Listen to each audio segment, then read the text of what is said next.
मुहर्रम के महीने में मजालिस और जुलूसों की हिफाजत, इसके अलावा अज़ादारों की रहनुमाई और डिसिप्लिन कायम रखने के लिए बहुत सारे स्काउट्स काम करते हैं। इनमें सबसे मकबूल बूत राब स्काउट्स हैं, जो 1952 से अपनी खिदमात अंजाम देते आ रहे हैं। बूत राब स्काउट्स में लड़के और लड़कियां दोनों शामिल हैं, लेकिन हमने बात की है गर्ल्स स्काउट्स से, जिनका क़याम सन 2000 में वजूद में आया।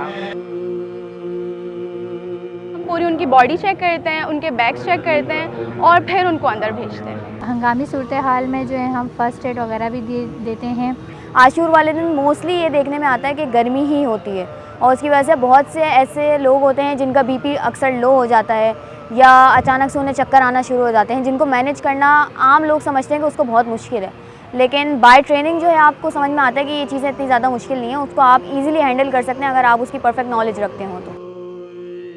बूत राब के स्काउट्स की तरबियत के लिए उन्हें कौमी और सूबाई सतह पर काफ़ी रियाजत से गुजरना पड़ता है, काफ़ी ट्रेनिंग लेनी पड़ती है। कि आजकल के हालात के हिसाब से आप देखें, ज़रा सा लड़ाई झगड़ा हो तो उस पर भी हमें फ़ोकस करना होता है। उसके अलावा कोई मशकूक हरकतें नज़र आ रही है या कोई अफराद ऐसा नज़र आ रहा है तो उस पर भी हमें फ़ोकस रखना पड़ता है। ख़ास तौर पे जुलूसों में जितने साल से होता आ रहा है, जितने हंगामे, जितने खुदकश हमले आज तक हो चुके हैं, तो किसी को अपना नहीं पता होता। और एज अ स्काउट क्योंकि हम फ्रंट पे होते हैं तो हमें भी मसला होता है, लेकिन हमें ये समझाया जाता है कि हम अगर मरेंगे भी तो शहीद का रुतबा यहाँ पाएंगे, क्योंकि हम यहाँ पर बहुत एक अच्छे मकसद के लिए, एक अपने इमाम हुसैन की खिदमत के लिए हम यहाँ पर अपनी ड्यूटी सर अंजाम दे रही हैं।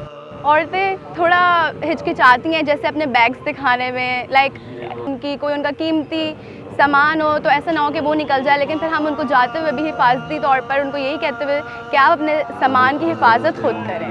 जैसे कुछ लोग आते हैं, कहते हैं कि भाई हम कोई बम लेके थोड़ी आते हैं।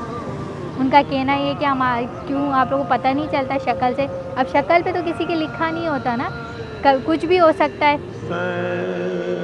9 और 10 मुहर्रम के जुलूसों का पहला हिफाजती दायरा ये स्काउट्स ही बनाते हैं, जिनमें ये गर्ल्स स्काउट्स भी शामिल होती हैं। ये दायरा हमेशा महफूज नहीं होता। 2009 और 2011 के मुहर्रम के जुलूसों में होने वाले बम धमाकों में कई स्काउट्स अपनी जान से हाथ धो चुके हैं, लेकिन उसके बावजूद भी इनके हौसले बुलंद हैं।